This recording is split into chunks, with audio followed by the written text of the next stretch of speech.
자리에서 일어나서 요한복음 21장 20절에서 25절의 말씀을 교독하도록 하겠습니다.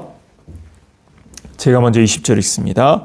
베드로가 돌이켜 예수께서 사랑하시는 그 제자가 따르는 것을 보니 그는 만찬석에서 예수의 품에 의지하여 주님을 파는 자가 누구이니까 묻던 자더라.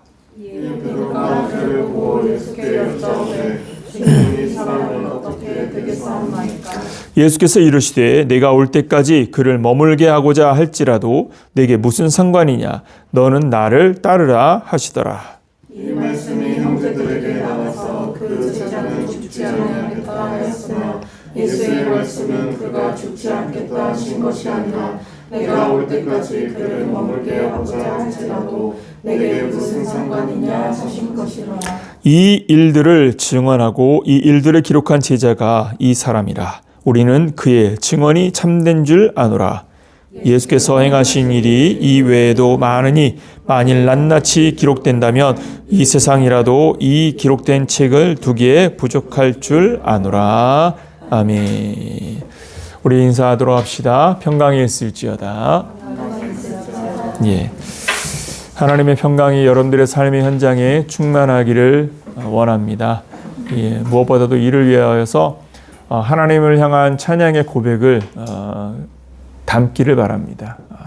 여러분들의 삶의 현장에서 할렐루야라는 말을 좀 많이 했으면 좋겠습니다. 할렐루야의 의미가 무엇이죠? 대답을 주셔야죠. 할렐루야의 의미가 무엇입니까? 여러 의미들이 내재되어 있는데 가장 기본적인 것이 하나님을 찬양한다, 하나님께 영광을 돌린다라는 의미를 담고 있습니다. 그래서 우리가 할 수 있는 대로 할렐루야를 자주 고백하는 것이 굉장히 좋다라는 생각이 듭니다. 왜냐하면 이 고백은 선포이기도 하지만 중요한 것은 내가 다시 듣잖아요. 우리가 세상에서 듣는 말들은 무엇입니까? 믿음을 격려하는 말들을 듣기보다는 우리의 마음에 두려움을 심고 염려를 심고 근심을 심는 말들을 더 많이 듣지 격려의 말, 위로의 말을 더 많이 듣지는 않습니다. 우리가 듣는 말들은 우리가 선택할 수도 없기 때문에 여러분들이 선택할 수 있는 말, 여러분들이 입에서 내뱉는 말들을 여러분들이 귀로 듣는 것이니까 그런 측면에서 할렐루야를 많이 하셔서 하나님께 대한 감사를 여러분들의 삶에서 잊지 않는 자가 되기를 예수님의 이름으로 축원합니다. 우리 연습 좀 합시다. 할렐루야. 할렐루야. 예.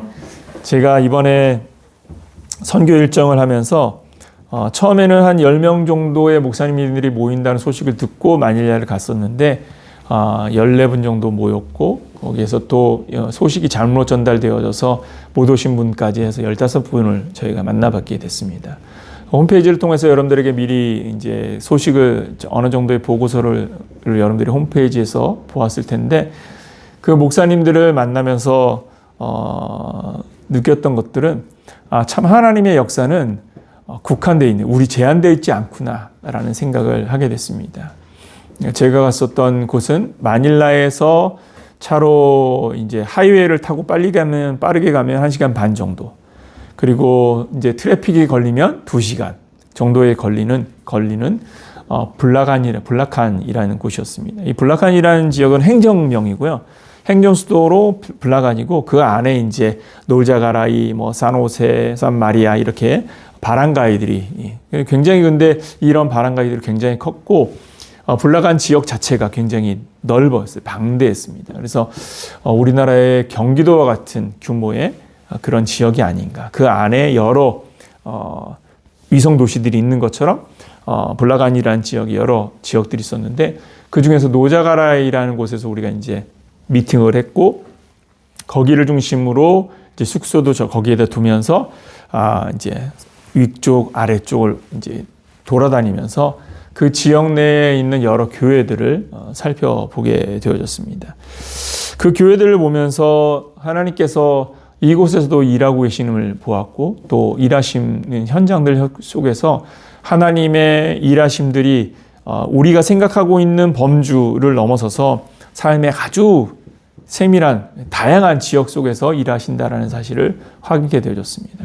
특별히 그곳에서 우리의 사역을 돕기 위하여 내비게이션처럼 지리를 이제 그곳에 사시면서 지리를 잘 아시는 목사님을 함께 이제 차량에 이동하시면서 이리로 가라 저리로 가서 내비게이션 역할을 하셨는데 그 목사님의 아내분은 지금 현재 복수가 차서 투병 중에 계세요. 그런데 그런 투병 중에서도 이 사역을 위해서 함께 해주셨는데 너무 감사한 마음이었습니다. 그런데 그 투병하시는 사모님에게도 동일한 말씀을 드리고 왔습니다. 가서 기도를 해드리고 기도를 해드리고 나니까 참 눈물을 흘리면서 감사하셨는데 그분에게도 동일한 말씀을 드렸어요. 할렐루야, 땡큐 롯. 하나님께 감사의 표현을 다른 기도들 많이 하지 말고 그 두 마디만 해라. 왜냐하면 우리는 기도의 법에 대한 고민도 있거든요. 사실 무엇을 어떻게 기도해야 될지에 대한 고민도 있고 어떤 말을 해야 될지에 대한 고민도 있습니다. 근데 여러분, 많은 말보다 중요한 건 무엇이냐면 진심입니다. 내가 하나님을 믿는다고 말하지만 우리의 믿음이 진실이냐라고 묻는다면 어느 누구도 내 믿음이 진실하지 않다고 말할 사람은 아무도 없습니다. 그렇지 않습니까? 우리의 공동체의 삶의 현장에서 자신이 그 각 개인의 신앙과 믿음에 대해서 왜 그런 식으로 신앙생활을 해? 라고 말하면 다들 반론이 있어요. 내가 이렇게 하는 데는 이유가 있어요. 그리고 거기 안에는 믿음이 없는 건 없어. 다 믿음은 있어. 믿음은 있는데 내가 이렇게 하는 것 뿐이야. 믿음은 있는데 이렇게 하는 것 뿐이야 라고 표현을 합니다. 그런데 사실 그 안에는요, 믿음이 존재한다면 그렇게 할 수 없는 일들이 분명히 있는데도 불구하고 믿음이 있는데 내가 그렇게 하는 것을 정당화시킵니다. 이 말은 무슨 말이냐면 그 안에 자기 안에 실질적인 믿음이 없음을 자기가 모른다라는 것을 말하고 있는 것이죠. 우리가 믿음에 대하여 궁극적으로 이해하지 못하고 내 신앙에 대해서 확신하지 못하면서 우리는 마치 무엇을 가지고 있느냐 살아가기 때문에 우리의 하는 말들이 사실은 허공을 치는 그냥 우리는 깽가리처럼 하는 말들이 많습니다. 기도를 할 때에도 그 기도가 진실이 안 담겨져 있는 기도가 할 때가 많이 있습니다. 왜죠? 나는 지금 믿음을 이미 갖고 있기 때문에 하나님 앞에 무엇인가를 구할 때 그 기도가 거짓이라는 생각을 해본 적이 없기 때문입니다. 그런데요, 진실함은 어디서 나오느냐 하면 우리의 모든 바닥이 다 드러나서 우리가 마지막 끝에 부딪혔을 때 거기에서 진실함이 나오는 것이죠. 아픔과 고통 가운데 있는 자에게 기도하십시오. 어려운 일이죠. 무슨 기도를 할까요? 아픈 사람이 낫게 해달라는 기도밖에 더 하겠습니까? 그런데 그 기도에 왜 하나님이 응답하지 않으시죠? 이게 의문 아닙니까?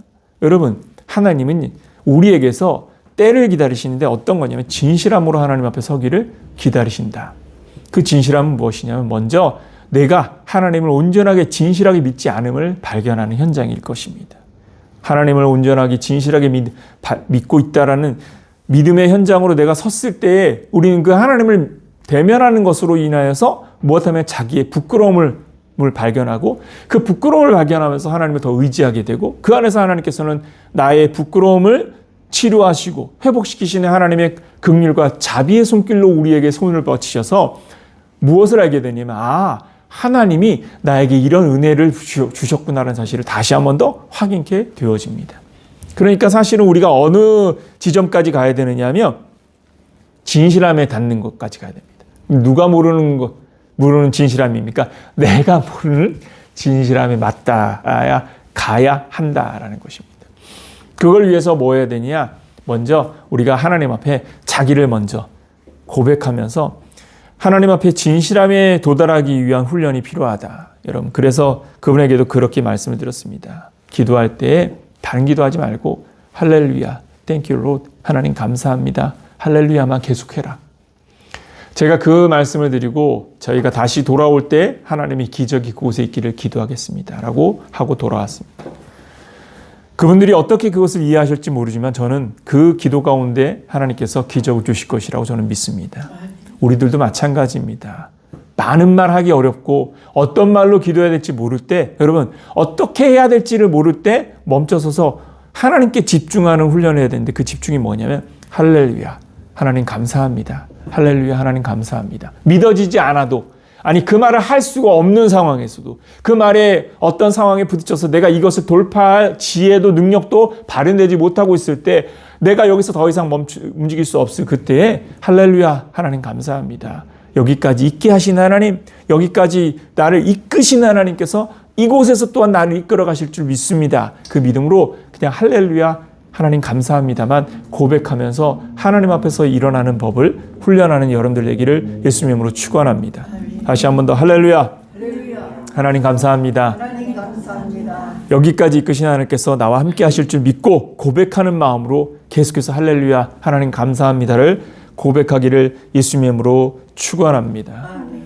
저는 선교 현장에서 이제 그 목사님들을 보면서 느꼈던 생각이 무엇이냐면 참 각양의 현장에서 각자의 삶에 개입하신 하나님, 그들을 부르시고 택하신 하나님께서 정말 얼마나 많은 사람들 개인의 삶의 현장에서 각자 일하고 계시는지를 보게 되었고, 그런데 신비한 것은 그 각자 일하고 있는 사람들을 이렇게 조화롭게 만나게 하시고 또 하나의 어떠한 사역을 위하여서 어떠한 환경을 만들어내시는 이 조화로움을 만드시는 하나님을 생각하게 되어졌습니다.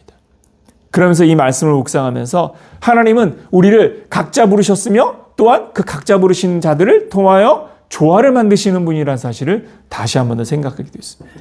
그러면서 어떤 말씀이 떠올랐냐면 바로 에베소서의 말씀이 떠올랐습니다. 에베소서 2장의 말씀을 한번 잠깐 찾아보도록 합시다. 에베소서 2장 21절의 말씀입니다.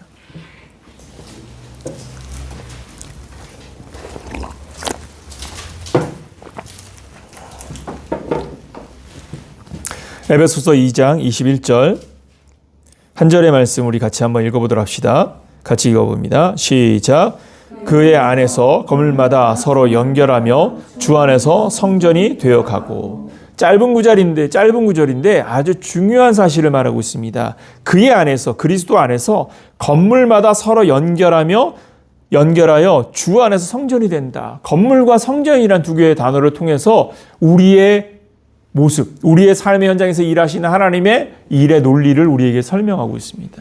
먼저 건물마다라는 표현을 썼습니다. 이 건물이라는 표현을 헬라어로 보니까 오이코도메라는 단어를 썼습니다. 이 오이코도메라는 단어의 원형이 뭐냐면 오이코도모스라는 단어인데, 오이코도모스라는 단어는 건축자, 건설자라는 의미입니다. 그러니까 건축자, 건설자라는 이 명사적 의미를 사용해서 무엇이라고 했냐면 바로 짓는 활동, 건축, 구성이라는 명사적 의미로 이 단어를 사용하고 있는 것이죠.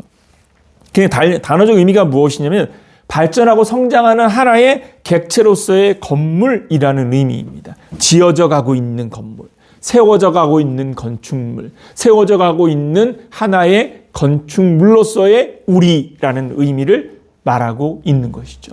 그러니까 이 말씀은 우리에게 뭐냐면 건물이라는 존재를 통하여서 여러분들 한 사람 한 사람을 하나님이 지금 짓고 계시고 만들고 계시다는 사실을 먼저 선언하고 있는 것입니다. 하나님께서 여러분들을 지금 만들고 계시다는 사실을 잊지 말기를 예수님으로 축원합니다.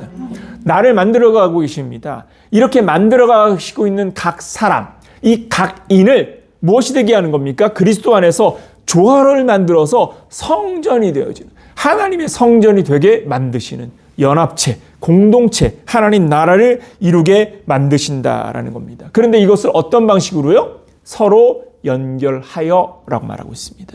그의 안에서 건물마다 서로 연결하여 주 안에서 성전이 되어 가고. 재미있는 것은요, 서로 연결하다라는 단어입니다. 서로 연결하다는 단어적 의미는 무엇이냐면 함께 맞추어지다, 꽉 들어 차다라는 의미를 갖고 있습니다. 이 단어적 의미는 무엇이냐면 하나님께서 맞추어 가신다는, 조립해 나가신다라는 의미입니다. 요즘 저희 집사람의 새로운 취미가 하나 생겼는데 그게 바로 버려진 레고로 새로운 도구를 만드는 것입니다. 이제 저희 손주인 이래가 레고를 좋아해서 레고를 한참 사줬는데, 레고로 이제 레고는 처음 사면 도면이 있잖아요. 그래서 만들 모형이 있단 말이에요. 그런데 이제 이 아이가 처음에는 이 모형을 만드는 것에 별로 그렇게 큰 관심을 안 둬요. 왜냐면 자기가 직접 만들기는 어려우니까. 자기가 볼 때 그림장으로 볼 때 나 이거 갖고 싶어 해서 가져오지만 사실은 자기는 못 만들어. 너무 어리다 보니까 만들지 못해. 그러면 이제 누군가 도와서 만들어줘야 되잖아요. 그래서 만들어주는 것에 흥미는 있지만 만들어 놓으면 별로 관심이 없어. 그래서 이게 얼마 못 가서 만들어놨던 모형이 다 사라져 버립니다. 왜? 다 뜯어버려. 그래서 레고가 전부 이제 조각이 된 상태로 남아있게 되어진 것이죠. 문제는 도면이 없으면 조각난 것을 원상복구를 시킬 수가 없다라는 것이죠. 도면을 한번 만들고 나면 어떻게 합니까? 대부분 버리죠. 저 같은 경우도 버립니다. 저는 일단 뭐가 남아있는 걸 좋아하지 않아서 정리하는 걸 좋아하기 때문에 도면은 즉각 버리거든요. 그러다 보니까 이제 집에 레고가 그냥 쌓여 있는 거예요. 그래 얼마 전서부터 우리 집사람이 아내가 이 레고로 무언가를 할 수 있다라는 것을 서치를 통해서 발견하고 그러면서 이제 그 레고들로 필통을 만들기 시작했습니다. 여러 도구 중에서 뭘 할까? 우리들이 같이 쓸 수 있는 건 필통이다. 그래서 필통을 4개나 만들어가지고 저 하나 주고 어머니 하나 드리고 그리고 자기 방에 하나 두고 그리고 제 방에 하나 갖다 놓고 예. 그리고 필통을 제법 잘 만들었어요. 지금 제 당에 목양실에 들어가 보면 그렇게 만들어 놓은 필통이 있거든요. 재조립하는 거예요. 그러니까 건축자가 자기의 의지대로 재조립되어져서 만들어진 새로운 탄생물.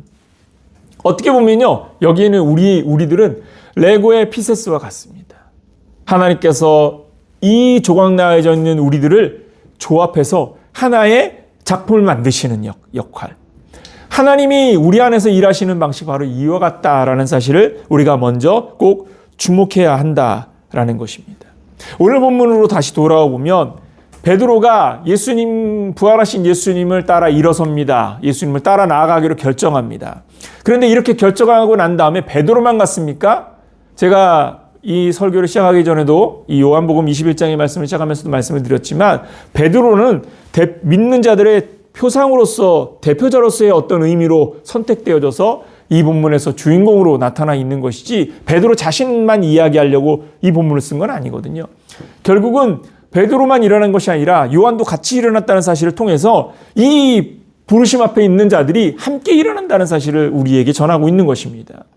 베드로가 일어났을 때 요한도 같이 일어났습니다. 20절 말씀 보십시오. 베드로가 돌이켜 예수께서 사랑하시는 그 제자가 따르는 것을 보니 자기가 일어났는데 당연히 요한이 따라오는 것이 마땅하지 않겠습니까? 그것을 보면서 베드로가 궁금해합니다. 내게 내 양을 먹이라고 말씀하셨는데 그럼 쟤는 어떻게 되는 거죠? 내 양을 먹이라고 말씀하셨는데 나에게는 그렇게 명령하셨는데 그럼 쟤는 어떻게 되는 겁니까? 라고 묻습니다. 22절 말씀에 보면 예수께서 이르시되 내가 올 때까지 그를 머물게 하고자 할지라도 내게 무슨 상관이냐? 너는 나를 따르라 라고 응답을 하십니다. 어떻게 보면 참 냉소적인 대답이죠. 야, 나 딴 거 필요 없어. 너는 나만 봐야 돼 라는 의미로 전달되어졌기 때문입니다. 이 말을 듣고 베드로는 무슨 생각을 합니까? 쟤는 안 죽네? 왜냐하면 22절에 뭐라고 했습니까? 내가 올 때까지 그를 머물게 하고자 할지라도 내가 무슨 상관이냐라는 말을 들었을 때 베드로는 이걸 단순히 문자적으로 이해를 합니다. 예수님이 다시 오실 때까지 쟤는 안 죽겠구나. 그런데 이 말의 의미는 문자적 의미가 아니거든요. 예수님께서 23절에 뭐라고 말했습니까? 이 말이 형제들에게 나가서 그 죄는 죽지 아니하겠다. 그러니까 베드로는 문자적으로 이해했을 때 예수의 말씀은 그가 죽지 않겠다 하신 것이 아니라 내가 올 때까지 그를 머물게 하고자 할지라도 내게 무슨 상관이냐. 이 말의 의미는 무슨 말이에요? 앞에 문장과 뒤 문장이 똑같은 문장이에요. 무슨 의미입니까? 예수님께서 그에게 두신 계획, 그 계획이 너와 다른다 한들 그것은 예수님이 하나님의 주권으로 주어진 일이라는 사실을 말하고 있는 것입니다. 그러니까 무슨 말하는 겁니까? 각자에게 주신 삶이 다르다는 것입니다. 그러나 그 각자에게 주신 삶에도 하나님이 가지고 계신 계획이 있다라는 것이죠.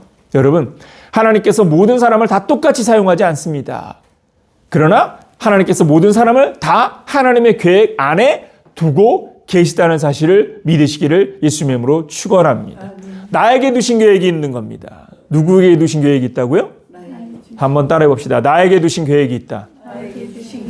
나에게 두신 계획이 있는 겁니다. 나에게 두신 계획이 있기 때문에 내게 주어진 삶의 현장에서 하나님이 주신 사명을 무엇을 감당할까를 찾는 자가 되기를 예수님의 이름으로 축원합니다. 영적인 삶은 무엇이냐면요. 우리가 살아왔던 삶의 방식이 변화되는 것인데 어떻게 변화되는 겁니까? 우리가 예수를 만나기 이전의 삶은 그냥 내가 어떠한 삶으로 내 인생에서 성공을 거둘까라는 목표를 가지고 자기 인생의 목표를 두고 살았다면 예수를 만난 이후의 삶의 변화는 무엇입니까? 이 자기 인생의 목표에 영적 목표를 가지는 것입니다. 육으로만 사는 것이 아니라 영적으로 사는 것에 대한 이해를 갖고 그래서 하나님 나라와 의를 위하여 내가 무엇을 할까를 생각하는 삶을 사는 것 아니겠습니까? 하나님께서 여러분들에게도 그러한 삶을 주셨다는 사실을 잊지 말기를 예수님 이름으로 축원합니다. 그리고 이러한 사람들을 조화롭게 만드시는 것이 하나님의 일입니다. 그런데 여기서 우리가 주목해야 될 것이 있습니다. 그러한 조화는요, 믿는 자들만 사용하시는 것은 아니라는 것입니다. 창세기 41장으로 가보도록 할까요? 창세기 41장 말씀에 보면 바로 애굽의 파라오에게 하나님께서 꿈을 주셨다는 사실을 기록하고 있습니다. 파라오에게 어떤 꿈을 주십니까? 놀랍게도 41장 2절부터 4절 말씀을 먼저 보면 아름답고 살찐 7 암소가 강가에서 올라와서 갈밭에서 풀을 뜯어먹고 있습니다. 그 뒤에 흉하고 파리한 다른 7 암소가 나일 강가에서 올라와서 무엇하느냐면 흉하고 파리한 이 7 암소가 살찐 암소를 잡아먹어버립니다. 그 꿈을 깨고 나서 범민 중에서 다시 잠들었을 때 또 다른 꿈을 꾸게 됩니다. 5절부터 7절 말씀에 보면 한 줄기 무성하고 충실한 7 이삭이 나오게 되고 그 후에 가늘고 동풍에 마른 7 이삭이 나옵니다. 그런데 그 가늘고 동풍에 마른 7 이삭이 풍성한 이삭을 삼켜버립니다. 이 꿈을 꾸고 나서 어떤 일이 벌어집니까? 파로가 잠을 이루지 못하게 됩니다. 왜죠? 도대체 무슨 꿈입니까? 그런데 이 꿈을 해석할 사람이 등장하죠. 그게 바로 누굽니까? 요셉입니다. 요셉을 통해서 이 꿈의 의미가 해석되어지고 그러면서 다가오는 흉년을 대비하게 만듭니다. 그리고 이 흉년에 대한 대비를 통해서 애굽을 중심으로 다가오는 모든 지방의 가나안 지경의 사람들이 먹고 살 수 있는 이 흉년의 위기를 극복하게 만드시는 역사를 이루게 되어지는 것이죠. 그런데 이 현장에서 요셉은 하나님의 역사를 위한 중개자로서 사용되어지거든요. 그런데 놀라운 건 무엇입니까? 하나님이 요셉만 쓰신 것이 아니라는 것입니다. 결국은 세상에 다가올 이 위기를 조직적으로 통제하고 관리하게 만들려면 당시의 최고 권력자인 왕이 움직임으로 인해서 모든 조직이 같이 움직이게 만들 수 있는 것이니까 하나님께서 누구에게 꿈을 주신 겁니까? 바로에게 꿈을 주신 것입니다.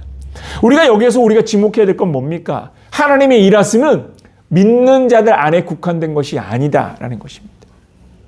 믿음의 삶을 산다는 것은요, 내가 교회 안에 있기 때문에 믿는 사람들을 통해서만 일하시니까 그 믿는 사람들에게만 기대하는 것이 아닙니다.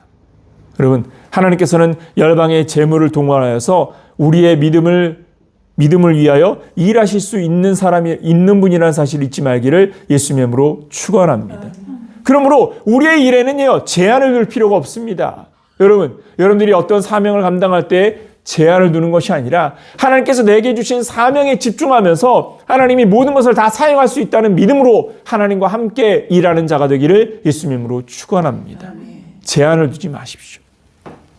그러면서 로마서는 우리에게 이러한 신앙에 대하여서 로마서는 우리에게 무엇을 가르치고 있습니까? 우리 로마서 13장을 한번 보도록 합시다. 로마서 13장 1절 말씀입니다. 로마서 13장 1절의 말씀을 함께 보겠습니다. 같이 한번 읽어볼까요? 시작. 각 사람은 위에 있는 권세들에게 복종하라. 권세는 하나님으로부터 나지 않음이 없나니 모든 권세는 다 하나님께서 정하신 바라. 할렐루야. 권세가 어디에서 나온다고요? 하나님으로부터 나온다라는 것입니다. 이 말은 어떤 의미를 말하고 있는 것입니까? 하나님은 창조하신 모든 것을 통하여 일하시는 분이다 라는 것을 말씀하고 있는 것입니다. 우리의 눈에 무질서가 보이고 우리의 눈에 악함이 보이고 우리의 눈에 세상의 군왕들이 자기의 권력으로 자신의 일을 하는 것처럼 보여도 그 안에는 하나님의 통치와 섭리가 있다는 사실을 잊지 말기를 예수님으로 축원합니다. 마지막 때가 다가오는 것, 여러분, 하나님께서 버리시고 유기하시는 것도 하나님의 통치의 방식입니다. 그들을 그냥 그들의 욕망대로 살도록 버려두는 것도 하나님의 선택이고 하나님의 주권적인 일하심입니다. 그러니까 악이 파헤치는 것이 하나님이 없기 때문이 아니라는 것을 잊지 마십시오. 그들의 악함을 그대로 버려두시는 것도 하나님의 방식이라는 사실을 잊어서는 안 되는 것입니다. 그럼 우리가 해야 될 일은 무엇입니까? 그 하나님에 대하여 비난하고 비판하는 것이 아니라 그 하나님의 주권적인 일에 대하여서 우리가 판단하는 것이 아니라 우리 삶에 주어진 삶의 영역에서 내가 할 일을 찾는 것입니다. 이게 굉장히 중요한 것입니다. 베드로와 요한에게 지금 무엇을 말하는 것입니까? 네게 무슨 상관이 있느냐? 하나님의 주권을 믿는다면, 그 주권대로 일하신 하나님을 신뢰한다면 그 주권을 믿고 내게 주어진 일을 네가 감당하라라고 말하고 있는 것입니다. 베드로에게 말하는 것은 무엇이냐? 너는 나를 따르기만 하면 돼 라고 말하는 겁니다. 여러분, 하나님께서는 여러분들에게 말씀하십니다. 네 주변에서 어떤 일들이 벌어지고 네 주변의 사람들이 너에게 어떤 영향을 끼쳐도 그것 때문에 나의 사역이 멈출 이유가 없다라는 것입니다. 내 일이 멈출 이유가 없는 것입니다. 내가 주저할 이유가 없는 것입니다. 내게 주신 사명을 감당하기를 예수님으로 축원합니다. 이를 위해서 우리가 집중해야 될 게 무엇입니까? 하나님께서 우리 각 개인에게 주신 바를 따라서 내가 해야 될 삶의 연장들에서 내게 주어진 일들을 감당해 나가는 것. 여러분, 이것이 우리가 감당해야 될 일입니다. 사도 바울이 복음을 전하면서 이방인에게 가는 것, 그것이 자기의 사명으로 인지했던 것처럼.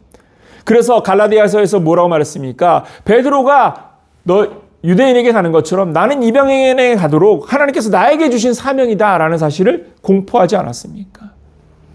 우리에게도 마찬가지입니다. 여러분들 한 사람 한 사람에게 두신 일이 있음을 잊지 마십시오.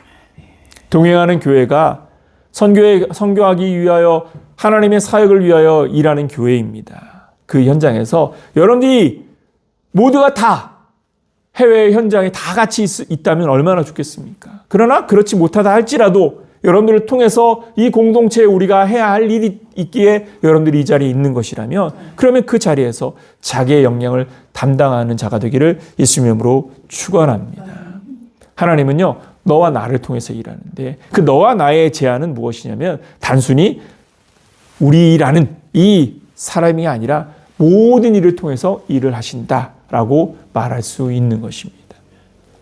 제가 이번에 선교 현장을 방문하면서 느꼈던 것은 바로 그것입니다. 아, 하나님의 일하심은 정말 제한이 없으시구나. 그곳에서도 정말 수많은 교회들이 있고 그 교회들 속에서 그 가난함 속에서 열심으로 자기의 자리를 지켜나가는 목회자들이 있구나. 제가 그곳에 있으면서 이제 차량으로 이동하다 보니까 크리스토퍼 목사님이 이 마닐라를 소개하셨기 때문에 저희에게 이 마닐라를 안내하기 위하여 마닐라를 직접 오셨고 저희가 이제 차량을 렌트해서 그분이 이제 차량을 운전해 주시면서 돌아다니게 됐어요. 그러다 보니까 더 많은 이야기를 하게 됐습니다. 크리스토퍼 목사님이 저희를 차량으로 이동하면서 정말 즐거워했던 이유는 뭐냐면 자신의 고향이 거기이기 때문이기도 합니다.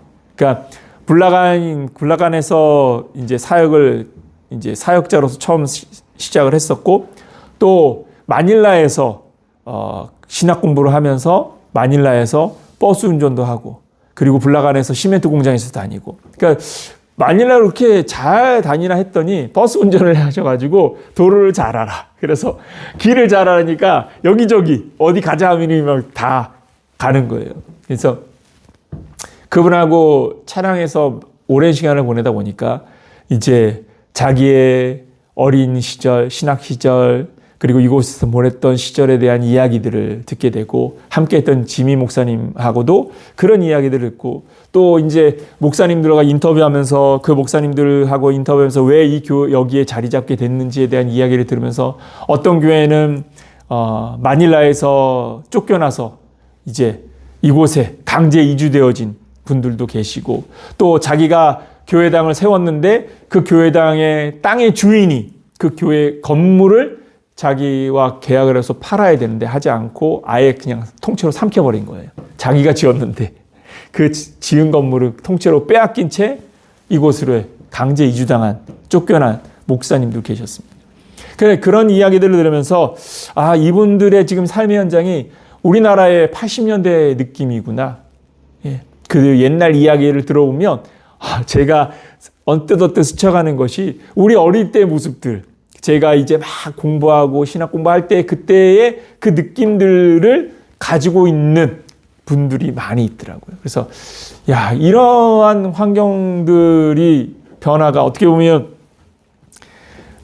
환경적으로 같은 시간적으로는 같은 시간을 살고 있지만 환경적으로는 전혀 다른 환경들을 살고 있음에도 불구하고 우리 각자에게 주신 하나님의 은혜가, 각 사람에게 주신 은혜가 정말 다르구나. 그런데 놀라운 것은 이들과의 이 만남을 하나님이 준비하셨다는 사실, 그리고 이러한 만남들을 준비하신 하나님께서 두신 계획이 있다라는 생각을 해보니까 하나님의 일하심이 참 신비하다라는 생각이 들었습니다. 우리의 머리로만 생각하는 것보다도 하나님의 일하심은 더 깊이가 있고 또 세밀하다는 사실을 다시 한번 더 확인하는 시간이었습니다. 아마 여러분들에게도 마찬가지일 것입니다. 우리의 삶의 현장에서 다양한 일들 속에 우리가 처하게 될 터인데, 그 일들 속에서 신비한 것은 우리가 생각하고 있는 범주 안에서만 답이 나오거나 우리가 생각한 범주 안에서만 일이 이루어지는 것이 아니라 그 너머에 우리가 생각하지 못한 것들 속에서도 우리에게 어떤 의미들이 전달된다는 것을 경험할 때가 있을 것입니다.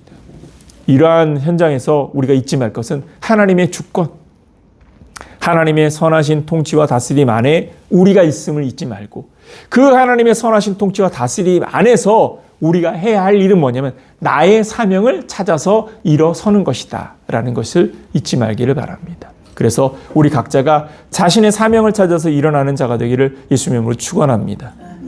저희 어머님도, 전사님도 벌써 이제 80이 넘으셨는데 사명이 있잖아요. 제가 필리핀에 이렇게 마음 편하게 갈 수 있는 이유가 뭘까요? 지금 이렇게 예배당이 생기고 나니까 자기 집처럼 여기 와서 사시고 여기에서 기도하시면서 돌보고 계시니까 편안하게 갔다 오는 겁니다. 이와 같이 각자의 자기의 자리에서의 자기의 역할이 있는 것입니다. 여러분, 그 역할만 감당한다면 하나님께서는 이 조화를 통해서 더 큰 일들을, 더 아름다운 역사를 더하여 나가실 줄 믿습니다. 이 믿음을 위하여 아름답게 동역해 나가는 우리 모두가 되기를 예수님의 이름으로 축원합니다. 이렇게 기도하겠습니다.